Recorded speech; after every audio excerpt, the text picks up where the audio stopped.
In fact, looking at it, I've watched a lot of talk show hosts.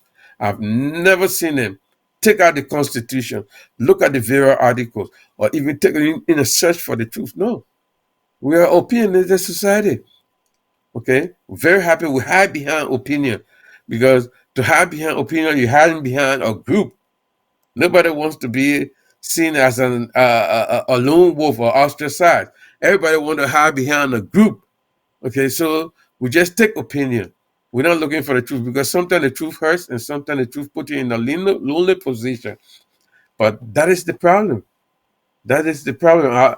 So this question is very deep. Like I said from the start, I could keep listening.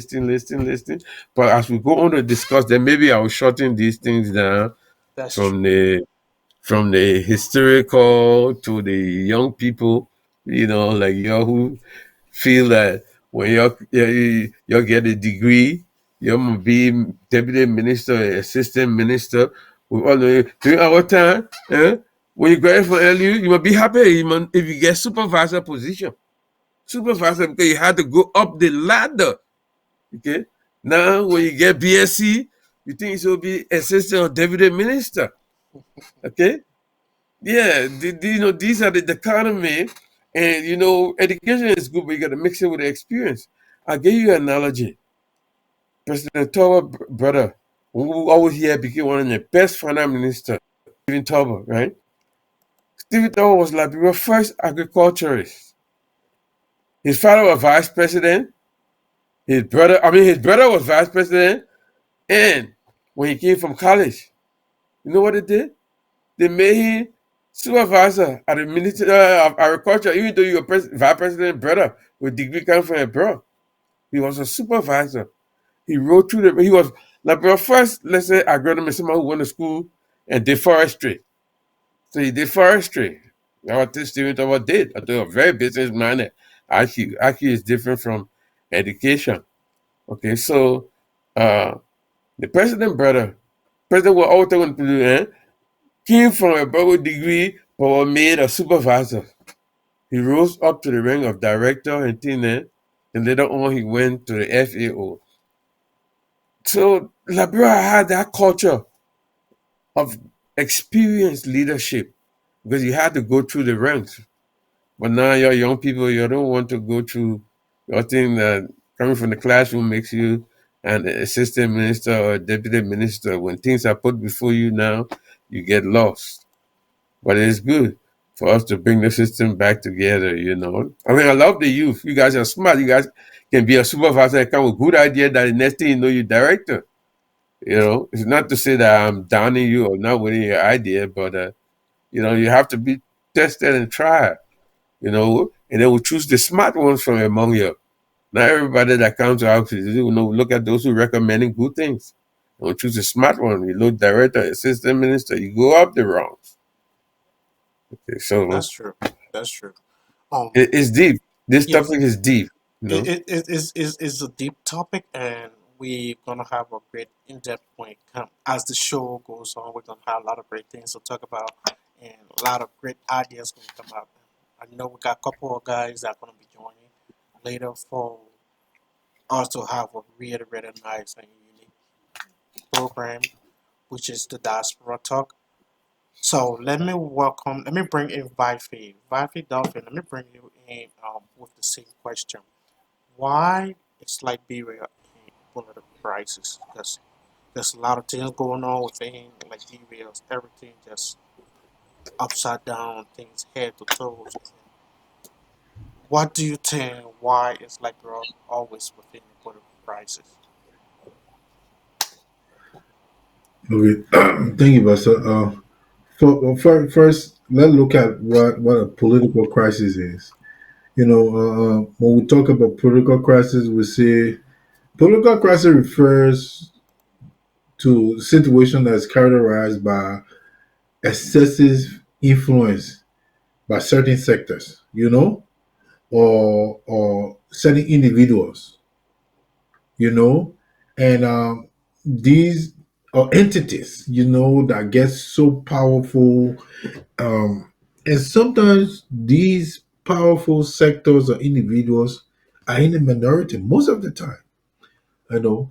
But because of their political influence, um, people are denied basic needs, basic services that should be granted them, and that leads to instability. You know, with Liberia always been in a political crisis. Liberia always been in a political crisis, and I'll give instances. Some of whom I wasn't born, but I follow history. The 1955 issue with David Comer was a crisis. The 1980 issue that took President William Richard Talbot Jr. from power was a political crisis, and that was a crisis.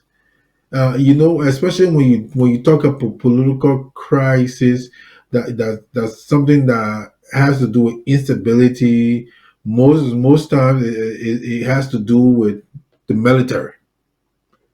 And we've had some issues. Now, I will give credit to Liberia because with all of the different issues that have been going on, we see the military is more reformed, has been transformed now that you don't just see the military getting involved with all of the issues that are going on, and which is a good thing. But prior to now, or prior to the war, you had all of these things going on, like 1980. Then we'll come down to 1985. Liberia got into a political crisis. Then you get after 1985, 1989, where we had a civil war. And all of these things derive from the different crises that occur in Liberia. Because when we talk about crisis, we have social crisis, we have environmental crisis. Uh, um, so, like environmental crisis includes what we have the Environmental Protection Agency, right? What are they doing? What are they doing? Because we have crisis of global warming.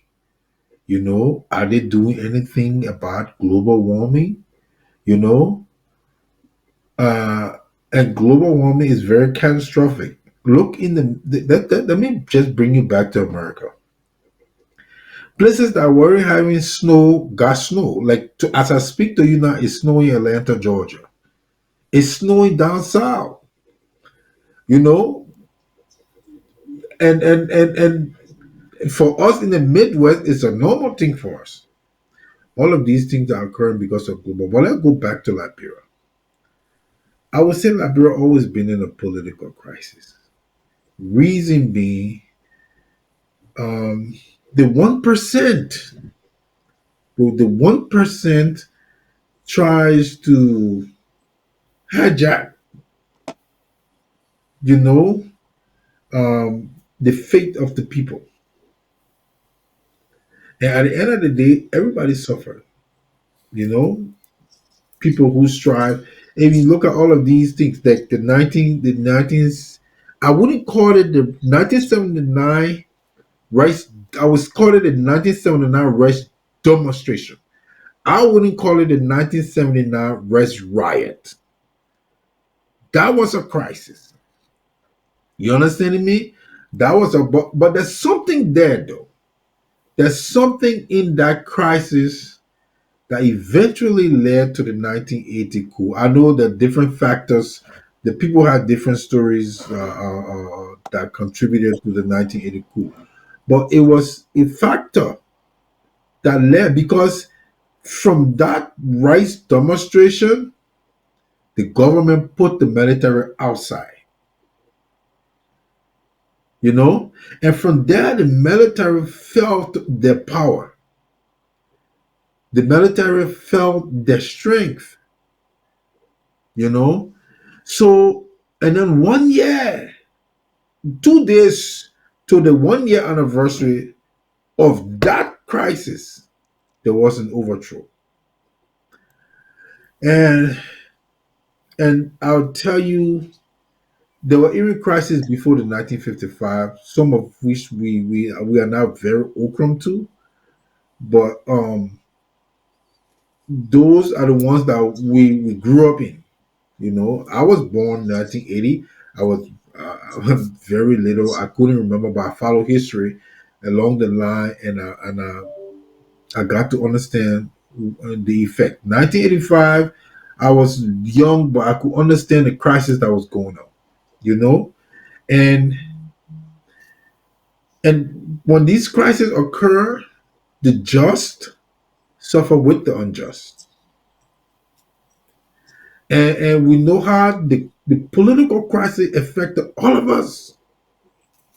We find ourselves in the diaspora today, but prior to the war, people really didn't care about coming to the diaspora. That's true. People, some people only came to America for weekends and went back home.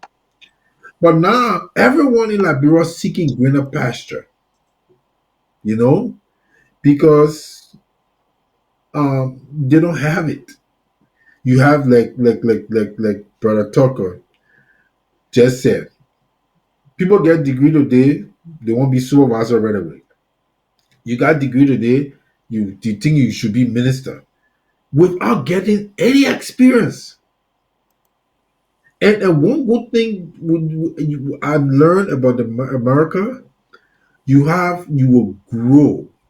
You will grow in an entity, and then before you get to that position, before you made a production manager, a production supervisor, or a production lead, they got to see that you have the experience, you have the capability to lead people. They got to see that, you know. And some people grow. You join a company and you grow. Most times in America, they don't. The degree help though, but the work experience, you know, pays a lot. And I'll tell you, Buster and Isaac, look at what's going on in Liberia right now.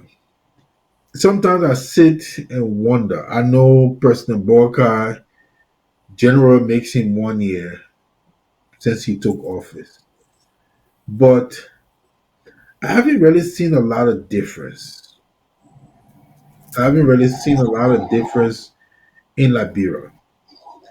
The people I, are still I, I, hungry.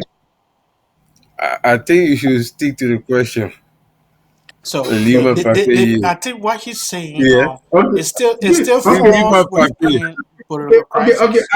Listen, I'm okay. Let's forget about Borka, right? When he ask question for my papier, hey, when you just show my No, no. papier Okay, like that, man. I agree. No, no. Uh-huh. I have nothing against Joe Borka. I mean, No, I just mess I with you, respect. you know. Go ahead, Yeah, go I know. ahead. I respect the honorable president.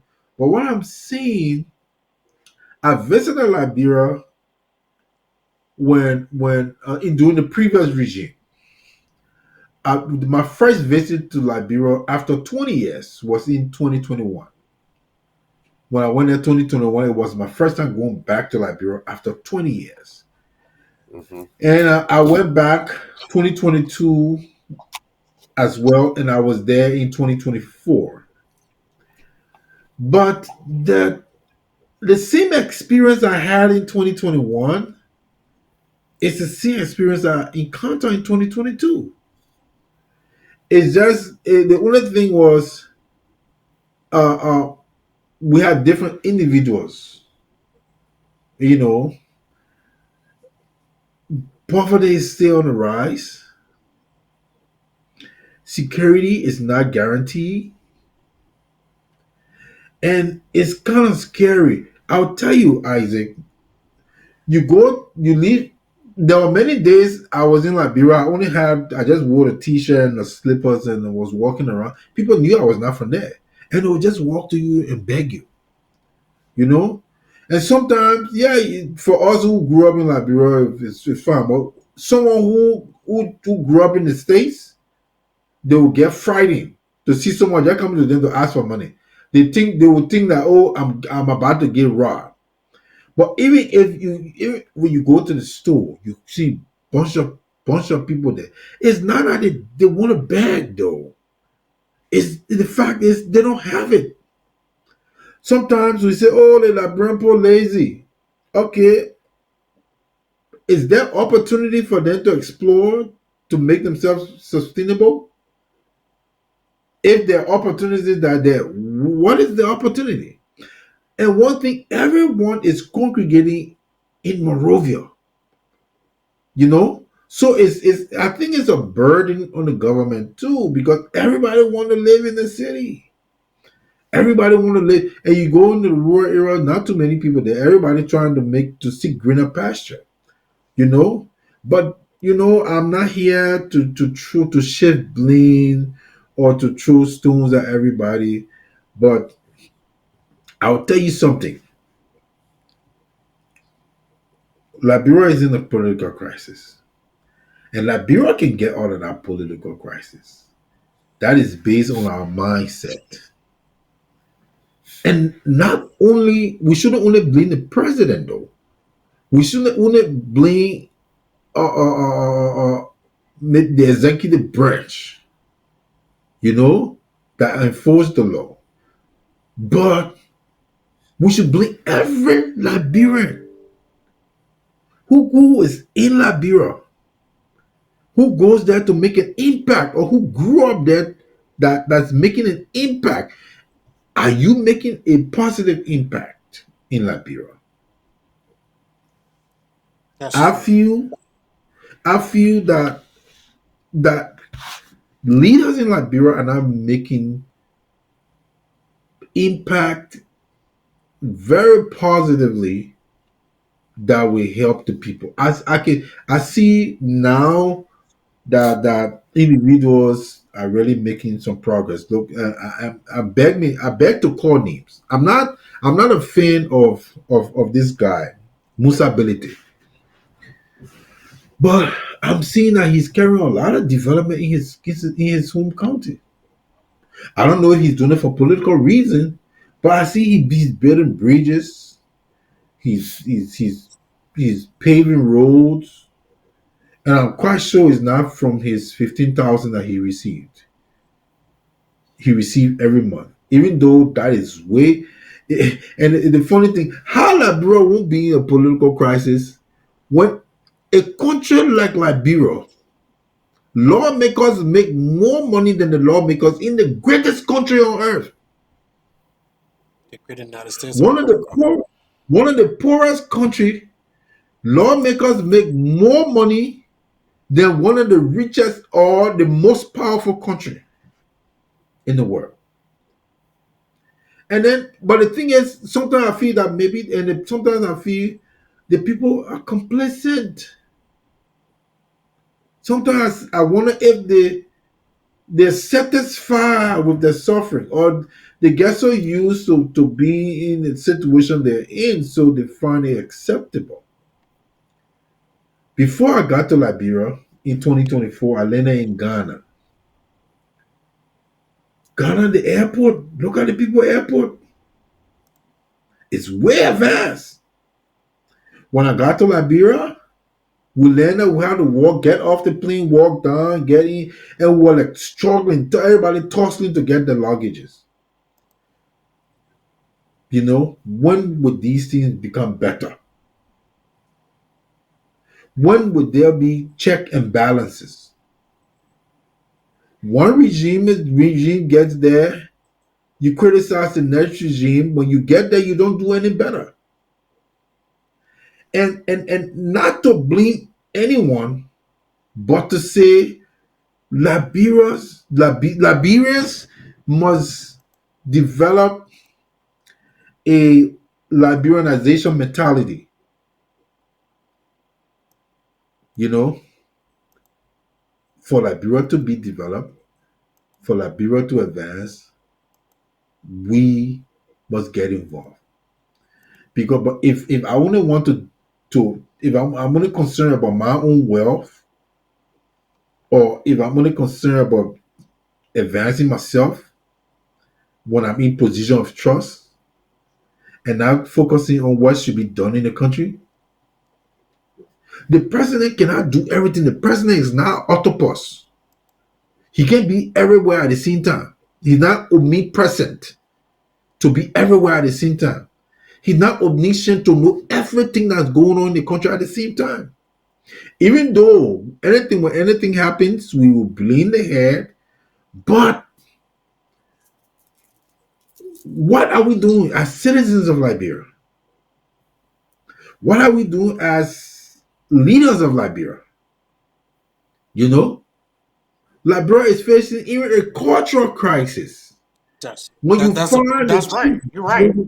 when you find Chief Zoles wearing Western attire, That's a political crisis. It's also what's forming. the identity there? What is the identity? Because if my Chief Zole wear kosu and tie, come on now. Then what you expect me to do? The traditional men who the cultures recognize, that is a crisis. That's a cultural crisis that affects the generation coming or the generation that exists right now. And Liberia is in a crisis. We have transitioned from our own cultural attire to So foreigners. Nigerian culture. You get what I'm saying? Yeah. When the chief Zo tell me say why wearing Nigerian how Nigerian chief when he wearing kosu, the chief Zo can't tell me anything. Can't tell you anything. That's You right. know? When you go to Nigeria, you see the Asante Hini where the kente lapa with the slippers. It's And required for them to do that. They don't have a when choice. he They require. walks, when the Asante Hini walks, you see honor, you see respect. We don't even respect our elders. We don't even respect our elders. You know? That one they think America have spoiled so much. We used to calling people by their own name, but growing up, you can't call an elder by his name. That was our culture. Yeah, where we're in the Western world now, is we've gotten comfortable with that. But the crisis we face with, economic crisis, all of these things fall under Liberia being in a political crisis because if we're not socially, if we're not potent educationally. Look at education. Look at it. I saw a picture of the University of Liberia, the country's, the nation's number one university. So this happening. That university needs rehabilitation. You see people who's supposed to be educated sitting down on Parawa talking muya muya, gacha gacha all day. You see one man in the university for 10 years. Why are you doing university for 10 years to get one degree? What stance is the university taking? You know? So Liberia is in a political crisis from different sectors, culturally, educationally, socially, you know. All of these things affect the safety of the state.